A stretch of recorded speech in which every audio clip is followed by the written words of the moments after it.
আসসালামু আলাইকুম। অ্যাডমিশন যোদ্ধাদের জন্য আমার এই ভিডিওটা আজকের এই ভিডিওটা অনেক মানুষের হয়তোবা, অনেক শিক্ষার্থীর হয়তোবা কিছুটা হলেও জীবনে পরিবর্তন আসবে, আবার অনেকের ক্ষেত্রে হয়তোবা অনেক বেশি পরিবর্তন আসতে পারে। অনেকের জীবন ১৮০ ডিগ্রি অ্যাঙ্গেলেও বদলে যেতে পারে। আজকে আমি এমন একটা টপিক নিয়ে কথা বলবো, এটা বিশেষ করে তোমরা বিভিন্ন ধরনের নিউজ মিডিয়া থেকে শুরু করে বিভিন্ন জায়গায় এই ধরনের হেডলাইন পড়ে থাকো যে এত মাস গায়েব থেকে বিসিএস এর সফলতা, এত মাস খোঁজ বা একেবারে সব কিছুর বাইরে থেকে আজ সফল হয়েছে। এই হেডলাইনগুলো না আমাদের খুব বেশি পরিচিত না, কিন্তু এইটা যারা করতে পারে, যারা লাইফে এক্সেপশনাল হয়, লাইফে এক্সেপশনাল কারা হয়, যারা এমন কিছু অন্যদের চাইতে ভালো করে যার কারণে তো তারা অন্যদের চাইতে এক্সেপশনাল হয়। তুমি কেন চান্স পাবা? তুমি অন্যদের সবার চাইতে কিছু এক্সট্রা কিছু কি করা লাগবে, পরিশ্রম করা লাগবে, তাহলেই তো তুমি চান্স পাবা।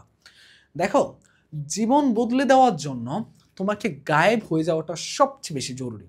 এই গায়েব হয়ে যাওয়া মানে এই না যে তুমি সব কিছু ছেড়ে চলে যাচ্ছ। এই গায়েব হয়ে যাওয়া এই না মানে যে তুমি তোমার পরিবারের সম্পর্ক বিচ্ছিন্ন করে তুমি গায়েব হয়ে যাচ্ছ। বিষয়টা মোটেও তা না। এই গায়েব হয়ে যাওয়া বলতে আমি এটাকেই বুঝাচ্ছি, তুমি যদি ভাইয়া ধরো তোমার এখন আশেপাশে অনেক ফ্রেন্ড সার্কেল আছে, আশেপাশে তোমার কি আছে, আমাদের যে ফেসবুক আছে, মেসেঞ্জার আছে, টেলিগ্রাম আছে, ওই ইনস্টাগ্রাম আছে, সব কিছু আমাদের ডিস্ট্রাক্ট করার জন্য অনেক কিছু আছে। এরপরে আমাদের কি কি আছে? আমাদের আশেপাশের প্রতিবেশী আছে। এই যে এত এত এত মানুষ, যারা কি করতে পারে বলো তো? তোমাকে প্রতিনিয়ত ডিমোটিভেটেড করতে পারে, এবং তুমি তাদেরকে কোনো ধরনের উত্তর না দিয়ে তুমি আরও বেশি কি হতে পারে, মানে তোমার পড়াশোনা থেকে তুমি দূরে সরে যাওয়ার সম্ভাবনা থাকবে, কারণ তুমি এগুলো শুনে হতাশ হয়ে যেতে পারো। এখন শুনো ভাইয়া, তুমি দেখবা যে বিসিএস এ যারা সফলতা অর্জন করে, বা তুমি দেখবা যে ইন্ডিয়ান কিছু নিউজ থেকে শুনতে পারবা যে এত দিন ধরে সব কিছুর বাইরে থেকে আজকে এই এক্সামটাতে, এই ইঞ্জিনিয়ারিং যে মানে ওদের যে এক্সামগুলো আছে সেগুলোতে প্রথম হয়েছে। এরকম অনেক অনেক নিউজ আছে ভাইয়া। বিসিএস এর যে ভাইয়া, আমি নিজের চোখে, যেহেতু আমরা বিশ্ববিদ্যালয়ে পড়ে আমাদের কিছু ক্লোজ ভাইদেরকে আমরা দেখি যে তুমি বিসিএস এর আগে 3 মাস এমন কিছু ভাই থাকবে যাদের সাথে তুমি আর ভাববা যে উনি কি বেঁচে নাই নাকি উনি নাই এখন, মানে এরকম একটা অবস্থা থাকবে। ওই ভাইয়ের সাথে তোমার কোনো যোগাযোগ নাই, ওই ভাই রুম থেকে বের হবে না, ওই ভাইয়ের লাইফটা অন্যরকম লাইফ হয়ে যায়, মানে কেমন লাইফ হয়ে যায় তুমি চিন্তাও করতে পারবা না। মানে তার সাথে তোমার দেখা সাক্ষাৎ হবে না, তাকে ফোন দিলে তুমি পাবা না, তুমি তাকে হোয়াটসঅ্যাপ করলে জীবনও 3 মাসে কোনো রিপ্লাই নাই, রেজাল্টের পরে যাই দেখো রিপ্লাই আসে। তারপরে হলো যে তোমার হলো যে ইনস্টাগ্রামে কোনো সব জায়গায় ডিএক্টিভ অবস্থায় থাকে, কোনো বাইর হয় না, কোথাও দেখা হয় না, খাওয়ার জায়গায় দেখা হয় না। এটা কেন করে তারা? কেন করে? এটার পিছনে কারণ কি? এমনি এমনি যে আজকে আমার সাথে এদের মন খারাপ হয়েছে, মন কালাকালি হয়েছে, তার জন্য আমি এটা করব? মোটেও না ভাইয়া। এটা করার একমাত্র তাদের উদ্দেশ্য হলো যে তারা সব কিছু থেকে ডিস্ট্রাক্ট থেকে একেবারে জ্ঞান জ্ঞানমগ্ন হয়ে পড়াশোনা করবে। এবং এবং এবং সব সব থেকে বড় যে বিষয়টা হলো যে তুমি যখন গায়েব হয়ে যাওয়া বলতে এটাই বোঝায় যায় তোমাকে যখন মানুষ পাবে না, তখন তোমাকে নিয়ে চিন্তা করবে আল্লাহ কি হয়েছে। কিন্তু ভাইয়া দেখো, যতক্ষণ তুমি মানে সবার সামনে থাকবা ততক্ষণ তোমাকে শুধু কথা শোনাবে, কিন্তু যখন তুমি দূরে চলে যাবা, তোমাকে যখন পাবে না কাছে, তখন তোমাকে নিয়ে কোনো কথাও হবে না। তার মানে বুঝো, যখন তুমি সফল হয়ে আসবা, তুমি যখন সফলতার স্ট্যাটাস দিয়ে, আমি এমন অনেক ভাইকে দেখতাম যে কোনো খোঁজ খবর নাই 6 মাস ধরে, হুট করে এই ফেসবুকে স্ট্যাটাস চলে আসছে। আমি অনেক উদাহরণ আছে, ওই ফেসবুকে স্ট্যাটাস চলে আসছে এইখানের মধ্যে সুপারিশপ্রাপ্ত, মানে বিসিএস এর মধ্যে এইটায় জব হয়ে গেছে। এই যে এরকম অসংখ্য অসংখ্য ঘটনা আছে। কেন তারা আসলে 6 মাস ধরে গায়েব থাকে? অ্যাডমিশনের শিক্ষার্থীদের 3 মাস গায়েব থাকলে আনাব ভাইয়া, 3 মাস গায়েব থাকলে ভাইয়া, যারা এটা করতে পারবে তাদের লাইফে কত পরিবর্তন আসবে। ভাই এবার শুরু করি আমি এক এক করে পয়েন্টগুলো। প্রথমত, তোমার যে বন্ধু বান্ধব, এই যে যারা বন্ধু বান্ধব হলো সবচেয়ে বড় মানে ডিস্ট্র্যাক্ট করার জন্য সবচেয়ে বড় একটা হাতিয়ার।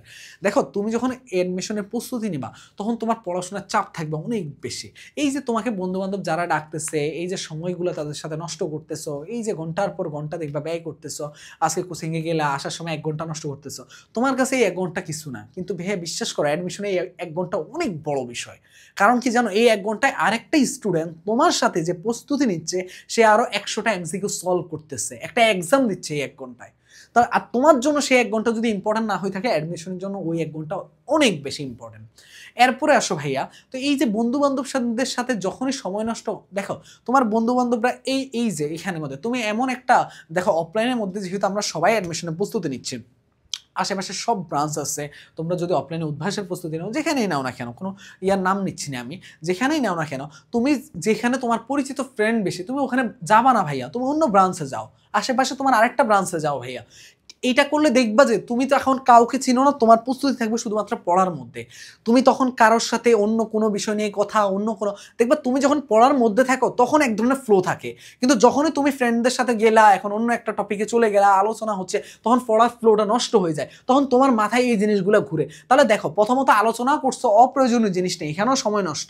কোচিংয়ে গিয়েও ক্লাসে যেখানে মেইন আউটপুট দেওয়ার কথা, ওখানেও আউটপুট না দিয়ে বন্ধুদেরকে কাছে পেয়েছে সময়টা নষ্ট করতেছো, এবং ফাইনালি যে সমস্যাটা হয় যে এটা শোনা মাথায় নেওয়ার পরে তুমি বাসায় এসে এটা নিয়ে ভাবো। তাহলে এই পুরো জিনিসটাকে আমরা সরাই ফেলি না ভাইয়া, আমাদের এই পুরো 3 মাসের সাইকেল থেকে পুরোটাকে আমরা বাদ দিয়ে দিই, কাট করে দিই আমাদের লাইফ থেকে। বন্ধু বান্ধব, আমার তো বন্ধু বান্ধব এখানে কোনো হেল্প করতেছে না, আমার অ্যাডমিশনে লাগবে কি, ভাইয়ারা লাগবে, আমার বন্ধু বান্ধব 2-1 জন থাকলে হবে, যাদের সাথে আমার খুব মানে একেবারে দরকারে, যারা আমাকে হেল্প করে, যারা আমার সাথে সম্পর্ক ভালো, যারা বিপদ আপদে আসে, আমি যাদের বিপদ আপদে যাই, এমন বন্ধু বান্ধব 2-1 জন থাকলে না। অন্য কোনো আহামরি এই বন্ধু বান্ধব এদের সাথে ঘোরাঘুরি, আজকে একদিন একটু বের হবো, অনেকদিন টানা প্রস্তুতি নিছে, ওই 7 দিন প্রস্তুতি নিয়ে একদিন যখন বের হো, ওই একদিনের পর আরো 2 দিন তুমি পড়তে পারো না, তাহলে তো 3 দিন এমনি নষ্ট হয়ে গেছে। এটা হলো একটা বড় জিনিস। দ্বিতীয় যে জিনিসটা হলো, অ্যাডমিশনে দেখবা যে অনেক শিক্ষার্থীকে দেখবা যে, ওই যে আমি লাস্ট একটা ভিডিও তৈরি করছিলাম, তোমরা একটু দেখে আসবা, যে ইসলামিক রুলস ফলো করে কিভাবে অ্যাডমিশনে প্রস্তুতি নিবা। ওই ভিডিওর মধ্যে আমি দেখবা A to Z বলে দিছি যে কিভাবে প্রস্তুতি নেওয়া। সামনে একটা দুর্দান্ত সিরিজের আরেকটা ভিডিও আসতেছে, ইনশাল্লাহ দেখার আমন্ত্রণ রইল তোমাদেরকে, আগামীকাল ইনশাল্লাহ আসবে। তো দেখো, সেটা হলো যে তোমরা যখন এই যে অ্যাডমিশনের প্রস্তুতি শুরু করো সকাল থেকে রাতের মধ্যে, তুমি যখন পড়াশোনার মধ্যে থাকো না, তোমার টাইম বের করা খুব একটা পসিবল না ভাইয়া, অনেক অনেক অনেক অনেক পড়া ভাইয়া, কিন্তু তোমার কাছে মনে হচ্ছে না পড়া, কিন্তু তুমি একবার একটু সুন্দর করে রুটিন সাজাও, আজকে দিনে কি কি পড়বা, সব পড়া শেষ করতে পারতেছো কিনা, এই জিনিসটা মেনটেন করো একটা সুন্দর করে। আগের রাতের মধ্যে আধা ঘন্টা একটু টাইম নিয়ে তুমি লিখে ফেলো যে পরের দিন কি কি করবা, একটা জিনিস শেষ করবা, একটা টিক মারবা, একটা দিন। যখন তোমার এরকম পুরো রুটিন ম্যাপ থাকবে, তখন তুমি দেখবে যে তুমি আর বের হতে পারতেছো না, সময় বের করতে পারতেছো না। এই যে তুমি যে রুমের মধ্যে আবদ্ধ থেকে একদম সময়ের মধ্যে প্রস্তুতি নেওয়া, তোমার খাবার দাবার সব কিছু আশেপাশে যাতে সময় নষ্ট না হয় এমন ভাবে রাখবা।